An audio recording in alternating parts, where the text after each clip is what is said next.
And at least 3 people are dead after flooding hit neighboring New Mexico. Authorities say this happened last night in a small town in the central part of the state.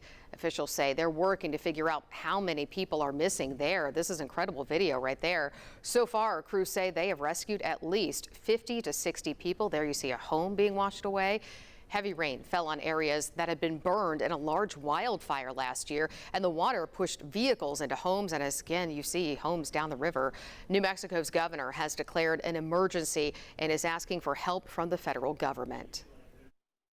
This is crazy. This is the worst I think I ever seen since 2008. I remember 2008 we had a big flood. It was big for what I seen, but I think this one just breaks records. I mean, it was horrible. A lot of water right away. It was really bad. It's very bad. You know, when I have a time for pick it up a lot of things. Last year's fire killed 2 people and burned hundreds of homes. Officials say the water from last night's rain did fall on that burn scar.